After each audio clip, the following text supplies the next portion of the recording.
ম্যামকে 25তম বেসিক কোর্সে আমাকে এবং আমাদের দলকে কথা বলার সুযোগ করে দেওয়ার জন্য। শুভ দুপুর।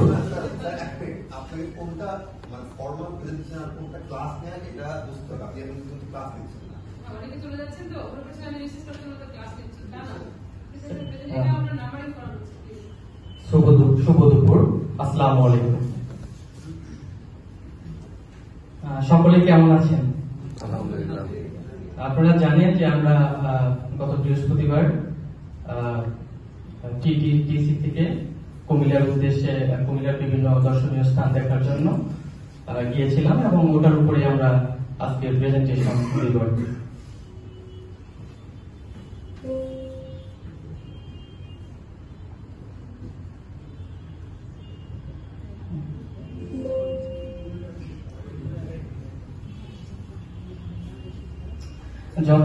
যথারীতি আমরা সকাল 7টার দিকে গভর্নমেন্ট বের হই এবং শিক্ষা সফরের উদ্দেশ্যে রওনা হই।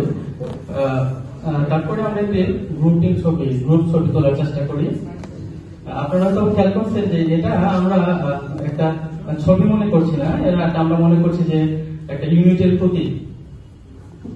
এই অল্প কয়েকদিনের ভিতরে আপনারা যদি ছবিটার দিকে একটু তাকান তাহলে স্পষ্ট দেখতে পারবেন ছবির প্রত্যেকজনের মুখের এবং চোখের কেমন আনন্দ দেখা যাচ্ছে এবং প্রত্যেকের ভিতরে একটা আত্মবিশ্বাস খুঁজে পাওয়া যাচ্ছে এবং একটা বন্ধনের প্রতিশ্রুতি ফুটে উঠেছে। তো এই মুহূর্তে আমি আমার গ্রুপ মেম্বারদের সাথে পরিচয় করে দিতে যাচ্ছি। আমার সাথে রয়েছে জনাব মাহবুবুল আলম স্যার, তারপর রয়েছে জনাব আজিজুল হক স্যার, আমি মোহাম্মদ মেহেদি হাসান, সাথে রয়েছে জনাব সামিউল ইসলাম স্যার এবং সর্বশেষে আমাদের ম্যাডাম জিনুভার ম্যাডাম। আমরা কুমিল্লার বিভিন্ন দর্শনীয় স্থান দেখছি, তার ভিতরে উল্লেখযোগ্য হচ্ছে বার্ড, যেটা আমাদের আগে যারা কথা বলতো তারা প্রত্যেকেই বলেছে। শালবন বিহার, ময়নামতি বিহার, নীলাচর হিল, ইটাখোলা বৌদ্ধ Bihar, museum, Mainamati museum, Comilla university, Comilla polytechnic institute এবং এর বাহিরেও আমরা ছোট ছোট দলগতভাবে বিভিন্ন জায়গা দেখেছি। তো আমি একটা বিষয় না বললেই নয় যে আমাদের এই স্কুলে সকালের নাস্তা করার কিছুক্ষণের পরে আসলে আমাদের একজন সহকর্মীর ফোন হারিয়ে যায় এবং আমাদের ভিতরে দায়িত্বশীল যারা প্রত্যেকেই ছিল এবং বাসটিকে থামানোর চেষ্টা করে এবং পরবর্তীতে প্রায় 2 কিলোমিটার দৌড়ে ফোনটি উদ্ধার করে। শুরুর ক্লাসে আমাদের শ্রদ্ধেয় প্রিন্সিপাল স্যার বিষয়টা বলেছেন যে লিডারশিপ বিষয়টা কি এবং ইউনিটি বিষয়টা কি। আমার মনে হয় যে এই সামান্য এই ঘটনায় 25তম ব্যাচ এটা প্রমাণ করেছে যে আমাদের ভিতরে কতটা ইউনিটি এবং একজন আরেকজনের প্রতি যে দায়িত্বশীল। আমার মনে হয় যে এখান থেকে আমরা আসলে শিখতে পেরেছি, এরকম আমার একটা বিষয় মনে হয়েছে। তো বার্ডের বিষয় যেটা বলবো সেটা প্রথমে আমরা আমাদের বাসটা আসলে বার্ডের মূল গেটে এসে থামে এবং আমাদের শ্রদ্ধেয় সিএম স্যারের মাধ্যমে আমরা শৃঙ্খলার সাথে ভিতরে প্রবেশ করি। আর তারপরে স্যার আমাদের একটা ব্রিফিং প্রদান করে যে আমরা ছোট ছোট গ্রুপ হয়ে যাই, কারণ একসাথে গেলে আমরা আসলে সবকিছু দেখতে পারতাম না। আজকে এই প্রেজেন্টেশনের মাধ্যমে আমার যেটা মনে হচ্ছে যে বিভিন্ন জনে তাদের যা যা দেখেছে এটা বলছে এবং অনেকে অনেক কিছু দেখতে পারে সময় স্বল্পতার জন্য। আমরা গ্রুপ হয়ে যাই এবং গ্রুপ ওয়াইজ বিভিন্ন দর্শনীয় স্থানগুলো দেখার চেষ্টা করি। আমরা এই শেষের যে ছবিটা 4 নম্বর ছবিটা যদি আপনারা একটু লক্ষ্য করেন, এখানে দেখতে পারবেন যে 25তম স্যার যে কথাটা শুরু থেকে বলেছিল শৃঙ্খলার সাথে আমাদের থাকতে হবে এবং দেখছেন যে নিঃশব্দ একটা পরিবেশ, পাখির কলকতান, মুক্ত অক্সিজেন, ধুলোবালি মুক্ত একটা পরিবেশ। আর এর ভিতরে এই যে 25তম ব্যাচের আমরা যারা ছিলাম প্রত্যেকেই সারিবদ্ধভাবে হেঁটে যাচ্ছি এবং কোনো বিশৃঙ্খলা নেই, লাইন বাই লাইন। এই সময় আমিও এর ভিতরে ছিলাম। আমার মনে হয়েছে যে আমি হয়তো বা ন্যাশনাল জিওগ্রাফি চ্যানেলে মাঝে মাঝে এই ধরনের প্রোগ্রাম হতো, এই বনের ভিতরে হয়তো হারিয়ে গিয়েছি। তারপরেও আরেকটা বিষয় যে আমার চা বাগানের কথা, এখানে 200টি চা গাছ রয়েছে। আমার এটাও মনে হয়েছিল যে হয়তো কুমিল্লাতে এসে সিলেটের কথা মনে পড়ে গিয়েছিল আর কি। আমি আমার পরবর্তী বক্তাকে প্রেজেন্টেশনের বাকি অংশ ধারাবাহিকভাবে বলার জন্য অনুরোধ জানাচ্ছি। ধন্যবাদ। ধন্যবাদ মেহেদী স্যার, আপনাকে অসংখ্য ধন্যবাদ এত সুন্দর করে বলার জন্য। তো আমার নেক্সট সাবজেক্ট হচ্ছে শালবন বিভাগ। আমার পূর্ববর্তী স্যাররা সবই তো বলে গেল। আমরা প্রথমে বার্ড থেকে শালবন বিহারে গেলাম, 10 টাকা অটো সিএনজি ভাড়া, 10 টাকা। সেখান থেকে আমরা গেলাম শালবন বিহারে এবং সেখানে প্রবেশ ফি ছিল 30 টাকা। এরপর আমরা শালবন বিহারে প্রবেশ করি। আপনারা হয়তো জানেন যে চতুর্থ বাবুদেব যিনি রুলার ছিলেন, তিনি শালবন বিহারের প্রতিষ্ঠাতা। এবং এখানে সবাই অনেক কিছু বলে গেছে, তবে একটা সাবজেক্ট সবাই একটু মিস করে গেছে। এখানে ওয়ার সেমিট্রি নামের একটা জায়গা আছে, যেখানে বা দ্বিতীয় বিশ্বযুদ্ধের সময় আমরা জানি যে 39 থেকে 40 সাল পর্যন্ত যে আমাদের যে দ্বিতীয় বিশ্বযুদ্ধ হয়েছিল, এখানে ওয়ার সেমিট্রি আছে, যেখানে চীন, জাপান এবং দক্ষিণ সুদানের কিছু সৈন্যের সমাধি ক্ষেত্র ছিল। এবং মৃদা স্যারকে ধন্যবাদ এই সাবজেক্ট স্কিপ করে যাওয়ার জন্য। সবই বলে দিচ্ছে, শুধু এই জায়গাটাই বাদ ছিল যেখানে ছাত্রী বলেন যে টিকিট প্রাইস। ধন্যবাদ। আর এত সুন্দর আমার মনে হচ্ছিল যে আমি এখানে স্ক্যান্ডিনেভিয়ার কোনো জায়গায় চলে এসেছি, বা কোনো এত সুন্দর জায়গা আসলে খুব কমই দেখেছি। এত বিশেষ করে এনভায়রনমেন্টটা এবং স্কাইয়ের যে ভিউটা আমার কাছে অসাধারণ লেগেছে, সেজন্য আমি এটা আমার ডায়েরি সংযুক্ত করেছি। এরপরে ময়নামতি হচ্ছে কুমিল্লা শুধু একটি শহর না, একটি জাদুঘর, যেখানে কালচার, ধর্ম এবং প্রকৃতি সবকিছু একসঙ্গে মেলবন্ধন একটা মনোটোনাস সাউন্ড তৈরি করে, যেখানে আমরা সবকিছু একসঙ্গে পেয়ে যাই। ধন্যবাদ আমার এত সুন্দরভাবে শোনার জন্য। আমি নেক্সট কন্টেস্টেন্টকে মেকওভার করছি।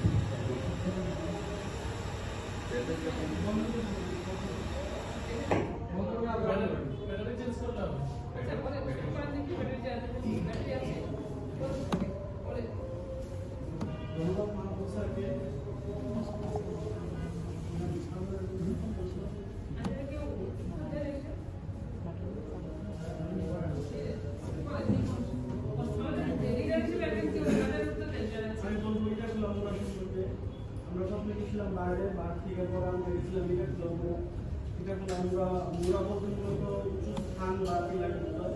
তো এটা করলাম মুরা, আমরা 10 টাকাতে প্রবেশ করেছিলাম। প্রবেশ করার পরে যে এটা করলাম মুরা যে তথ্য যেটাতে অটো করে জানতে পারছি, এটা 7ম থেকে 8ম শতকে তৈরি করা হয়। এবং এখানে খনন করার ফলে 18 তোলা স্বর্ণ এবং একটি রৌপ্য মুদ্রা এবং একটি তাম্রশাসন উদ্ধার করা হয়। এবং ভিতরে যে আমরা একটি অর্ধমূর্তি দেখতেছিলাম, মূর্তির ভিতরে অনেকে টাকা পয়সা প্রার্থনা করছিল টাকা পয়সা দিয়ে। তো বাকি আমাদের মূর্তি উঠায় নিয়ে গেছে মনে হয় দ্বিতীয় বিশ্বযুদ্ধের সময়। আর এটা ইট ভাটা নামে পরিচিত, মানে পুরো ইট ভাটা। দ্বিতীয় বিশ্বযুদ্ধের সময় এখান থেকে নাকি প্রচুর ইট উত্তোলন করা হয়েছে। তারপরে আমি যে একটা বিষয় জায়গায় বেশি লক্ষ্য করেছি, সেটা মনে হয় যে প্রেম করলে মনে হয় রোড কম লাগে। ওই জায়গায় অনেক জুটি দেখছি, যেখানে আমরা ওই জায়গায় 10 মিনিট দাঁড়াতে থাকা কষ্ট, তারা মনে হয় যে অনেক বন্ধুরা বসে আছে, কিন্তু তাদের কোনো গরম কিছু লাগছে। তারপরে ম্যাম আমার খেলাধুলা সম্পর্কে বলবো। আমি এই পর্যন্ত বড় হয়েছি, স্কুলে কোনো খেলাধুলায় অংশগ্রহণ করি নাই। তো আলহামদুলিল্লাহ এই জায়গায় আমি 3টা খেলায় অংশগ্রহণ করে 2টাতে পুরস্কার পেয়েছি। পরবর্তী স্যারকে তার প্রেজেন্টেশন উপস্থাপন করার জন্য আমন্ত্রণ জানাচ্ছি। থ্যাংক ইউ স্যার, আমাকে আমার সেশন পরিচালনা করার জন্য ধন্যবাদ। আমার আলোচনার বিষয় হচ্ছে নব শালবন বিহার। এটি মূলত একটি বৌদ্ধ বিহার বা তীর্থস্থান বলে পরিচিত। তো এখানে আমি গেছিলাম মূলত অনেকগুলো সাইট ঘোরার পর আমার মনে হয়েছিল, আমি যদিও সচরাচর এইসব জিনিসে যাই না, তারপরে আমার কেন যেন কালকে মনে হয়েছিল যে আমি সবকিছু করবো, এই জন্য আমি মূলত গেছিলাম এখানে। তো এখানে আমি যেখানে দাঁড়িয়ে এসে দেখতেছেন, এটা মূলত একটা টেম্পল আর কি, তীর্থস্থান, যেটা 2014 সালে একটা থাইল্যান্ড থেকে একটা তীর্থস্থানের একটা মূর্তি নিয়ে আসা হয় এবং প্রায় 6 টনের একটা মূর্তি 30 ফুট স্থাপন করা হয়। এবং আপনারা শুনে অবাক হবেন যে এটি মূলত একটা প্রতিষ্ঠান বা একটা ধর্ম উপাসনালয়, যেটা দক্ষিণ পূর্ব এশিয়ার সবচেয়ে মানে দর্শনীয় একটা তীর্থস্থান আর কি, যেটা বলা চলে আর কি, যদি আমার এটা জানা ছিল না। তারপরে দেখতেছেন যে এখানে কিছু বুদ্ধিস্ট যারা আছে তারা প্রার্থনা করতেছে। এখান থেকে মূলত আসলে আমরা যে সংস্কৃতিটা শিখি আর কি, যে একটা ধর্ম আমরা চাইলে নানানভাবে সাজাতে পারি, মানে একটা ধর্মের যে শৃঙ্খলা বা যে সংস্কৃতি, এগুলো আসলে এই লাস্ট যে 4 নম্বর ছবিটা আছে এটা না দেখলে আছে বোঝা যাচ্ছে না। তারপর আমার সেশনের যে পরবর্তী পার্ট সেটা হচ্ছে কুমিল্লা ভার্সিটি। কুমিল্লা ভার্সিটি মূলত আমাদের পাবলিক বিশ্ববিদ্যালয়ের একটি আর কি 25তম বিশ্ববিদ্যালয়টা। এটি মূলত 2006 আমাদের এক ম্যাডাম বলে গেছে যে 2008 সালে, সম্ভবত তথ্যটি ভুল, এটি 2006 সালে 28 মে প্রতিষ্ঠা করা হয় এবং প্রতিষ্ঠাতা উপাচার্য ছিলেন গোলাম মাওলা এবং বর্তমান যে উপাচার্য আছেন উনি হচ্ছে অধ্যাপক হায়দার আলী। এটিতে 6টি অনুষদের সহিত 15টি বিভাগ আছে এবং প্রত্যেকটি বিভাগ অনেক সুন্দর করে সাজানো, এবং আমি যেটা দেখছি আর কি আমার মনে হয়েছিল যে ভার্সিটিটা ভালো হবে না, কিন্তু আসলে যাওয়ার পর দেখছি যে প্রত্যেকটা বিল্ডিং বা প্রত্যেকটা স্থাপনা এগুলো মানে সবগুলো আর কি মানে পাহাড়ের উপর আর কি। তো আমার সাথে এক ম্যাম ছিল, সমুদ্র বাবামি ছিল, উনি তো ভয় পেয়ে গেছিল যে এত উপরে উঠবো কিভাবে। পরে আমরা সবাই মিলে সাপোর্টদেরকে নিয়ে আসছি, মানে আমাদের আশা ছিল যে আমরা পুরো ভার্সিটি ঘুরবো আর কি। তো আমাদের সময় স্বল্পতা সারা বলে দিয়েছিল যে 5টার ভিতরে আসা লাগবে, এই জন্য আমরা পুরো ভার্সিটি ঘুরতে পারিনি। এটা হচ্ছে আমার সাথে ধন্যবাদ। পরবর্তী শ্রেণীর পরিচালনা করার জন্য আমি অনুরোধ জানাচ্ছি আমাদের ম্যামকে। ধন্যবাদ সামিউল স্যারকে আমাকে কথা বলার সুযোগ করে দেওয়ার জন্য। আমি ঝিনুক আক্তার। প্রথমেই ক্ষমা চেয়ে নিচ্ছি, আমি শারীরিক অসুস্থতার কারণে সেদিন আমার যাওয়া হয়নি, তো আমি খুবই মিস করছি যে আমি পিকনিকে যেতে পারিনি। তো আমার পূর্ববর্তী চাকরির সুবাদে আমার কুমিল্লা বেশ কিছুদিন থাকা হয়েছে, তো সেই দিক থেকে আমি কুমিল্লার প্রত্যেকটা স্থানে খুব ভালোভাবে দেখেছি। তো এখন আমার টপিক হচ্ছে কুমিল্লা প্রোডাক্টিভ ইনস্টিটিউট। তো আমার পূর্ববর্তী স্যারেরা কুমিল্লা নিয়ে ভালো অনেক কিছু বলে গিয়েছেন। তো কুমিল্লা পলিটেকনিক খুবই প্রসিদ্ধ কিন্তু একটা পলিটেকনিক, যেটাতে আমি অনেকবার গিয়েছি। তো কুমিল্লা পলিটেকনিক 26 একর জায়গা নিয়ে 1962 সালে প্রতিষ্ঠিত হয়, যার বর্তমানে 6টা বিভাগ রয়েছে। তো কুমিল্লা পলিটেকনিক হচ্ছে বাংলাদেশের প্রথম কম্পিউটার বেস পলিটেকনিক। কিছুদিন আগে আমরা দেখতে পেয়েছি যে একজন ছাত্র গুগলে চান্স পেয়েছে, এবং সেটাই ছিল কুমিল্লা পলিটেকনিকের কম্পিউটার ডিপার্টমেন্টের ছাত্র খালিদ বিন সাইফুল্লাহ। তো সেদিক দিয়ে আমরা বলতে পারি যে কুমিল্লা পলিটেকনিকের স্টুডেন্ট এবং স্টুডেন্ট ভালো হয়, বাট কুমিল্লা পলিটেকনিক্যাল স্টুডেন্ট এখন বর্তমানে অনেক ভালো ভালো জায়গায় চান্স পাচ্ছে, এবং কি ডুয়েটে প্রত্যেকবার চান্স পাচ্ছে। তো কুমিল্লা বর্তমান অধ্যক্ষ হচ্ছে মোহাম্মদ মাঝহারুল ইসলাম স্যার।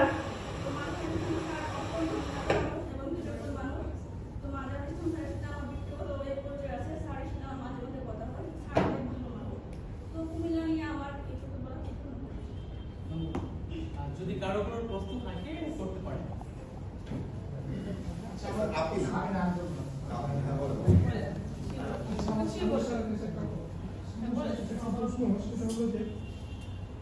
বাংলাদেশের বিভিন্ন পুরস্কার দিয়ে আচ্ছা যেমন আপনাদের পুরস্কার দিয়ে কোন পুরস্কারটা পেয়েছেন এবং কিছু পদক একাডেমি যেগুলো পুরস্কারের নাম আমরা আন্তরিকভাবে স্যার আমি জেনে আপনাকে জানাবো বিকেলে।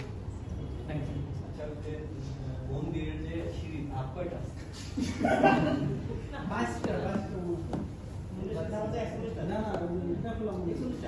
এটা হলো এটা হলো ওটা হচ্ছে নব ইয়ে যে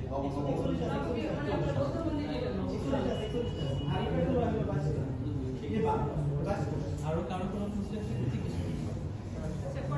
বিশ্ববিদ্যালয়ে প্রাথমিক পদকের টাইটেল নিয়ে তারা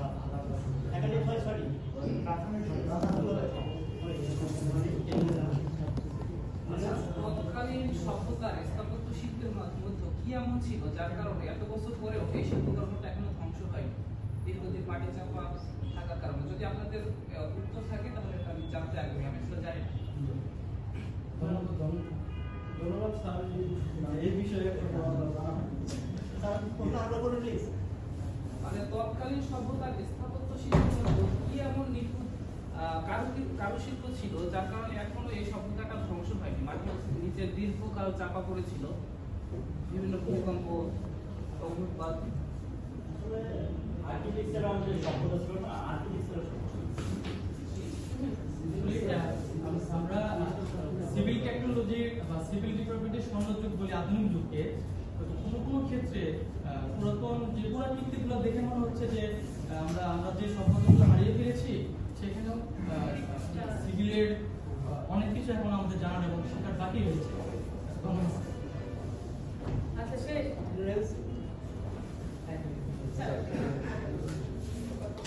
আমরা প্রায় শেষের দিকে চলে আসছি।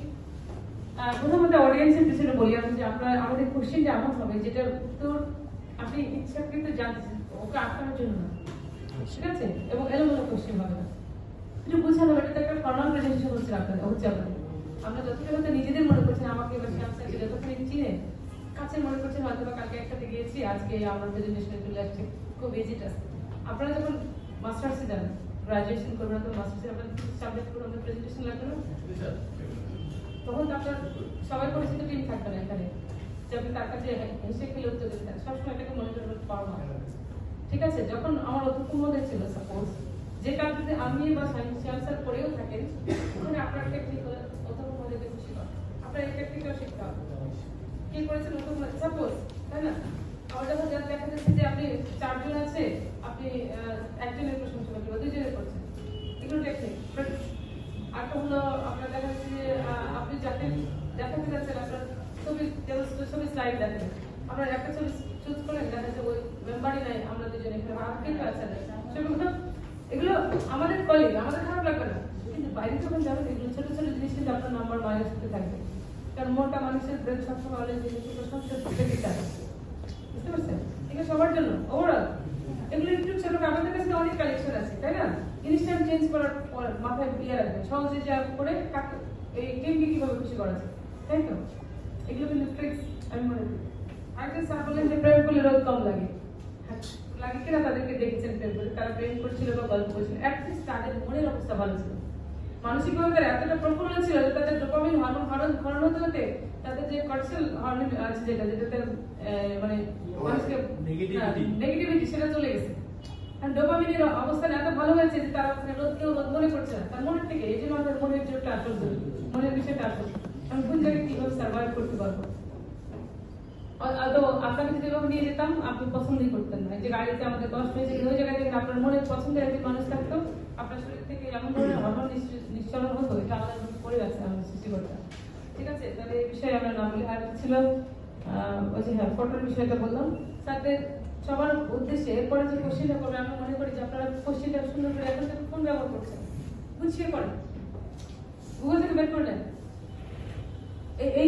এই কোশ্চেনের ক্লাসটা কিন্তু কালকে হবে আপনাদের, ঠিক আছে স্যার? এবং খুব স্মার্টলি হ্যান্ডসামলি করবেন, কনফিডেন্টের সঙ্গে করবেন কোশ্চেন, এবং আপনি দাঁড়িয়ে করবেন। আপনার স্যাররা দাঁড়ায় আছে, আপনি কোশ্চেন করে না স্যার, ঠিক আছে? আপনি দাঁড়িয়ে কোশ্চেন করবেন সুন্দর করে। ধন্যবাদ স্যার। প্লিজ ওই সাবজেক্ট কোথায় হচ্ছে বার হচ্ছে পুরস্কার পাইছে অলরেডি, 2টা গ্রুপ হচ্ছে এটা বলে গেছে সাধারণ পুরস্কার পাইছে, এটা কিন্তু 2টা গ্রুপ হচ্ছে অলরেডি